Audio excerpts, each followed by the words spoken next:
जहानाबाद में गुरुकुल हॉस्टल में 5 वर्षीय छात्र की जो मौत हुई है एकदम हृदय विदारक है। लोग जो सुन रहे हैं उनके मुंह से, जो दूसरे लोग सुन रहे हैं उनके मुंह से आह निकल रही है। एक ऐसी घटना जो इंसानियत को झंझोर रही है।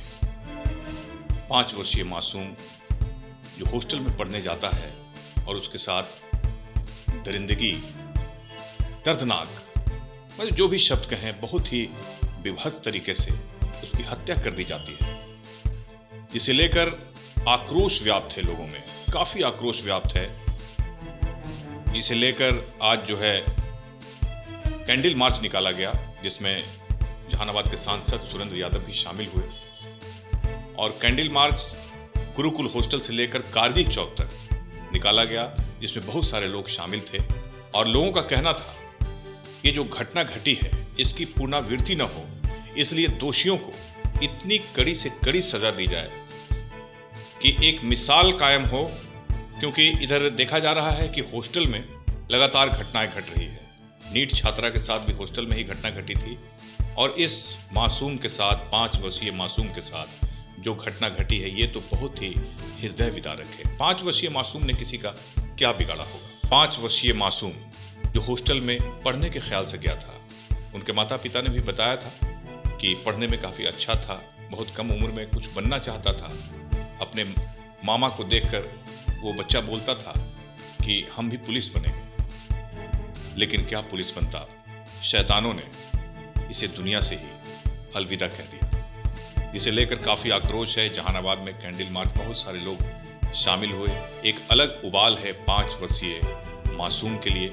अब देखना होगा पुलिस की कार्रवाई क्या होती है, क्योंकि पोस्टमार्टम के लिए पटना गया है और पोस्टमार्टम की जब रिपोर्ट आएगी तो और भी मामला दर्ज होगा और मामला और सामने आएगा कि आखिर उस बच्चे के साथ हुआ क्या था और क्यों हुआ था।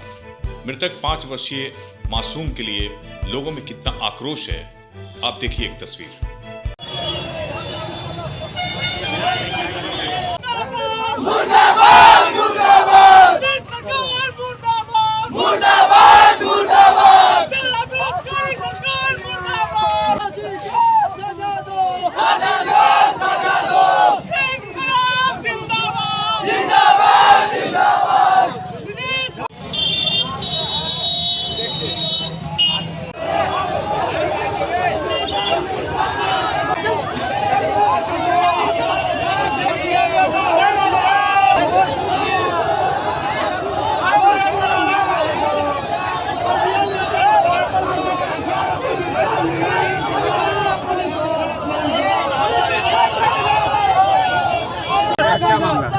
आशु कुमार 5 साल का बच्चा है।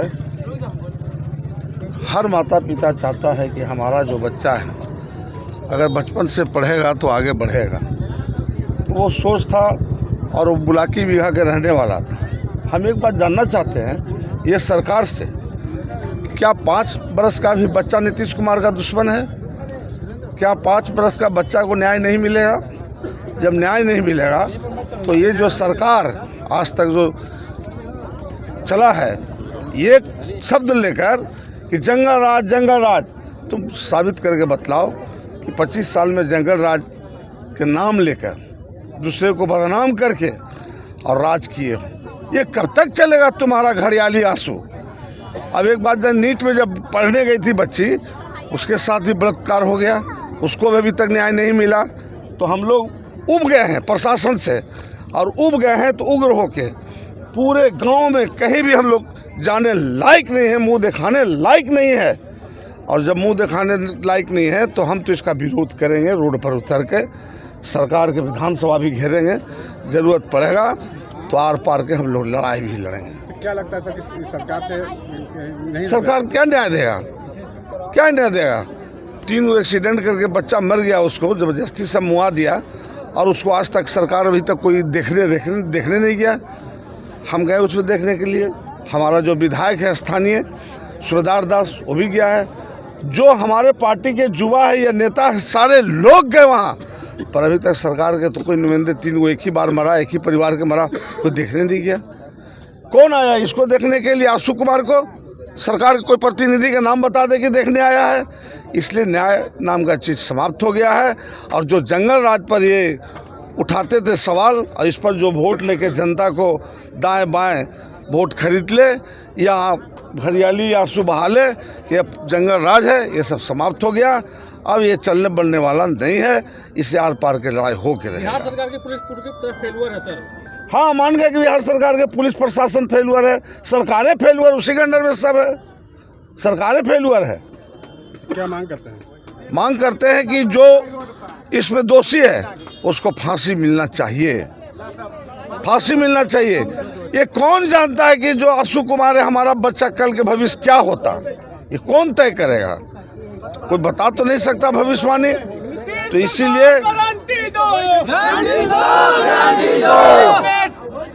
इसीलिए प्रशासन जब फेल कर गया है तो प्रशासन से हमारा एक मांग है और सरकार से कि जो इसमें दोषी है उसको फांसी की सजा दिला।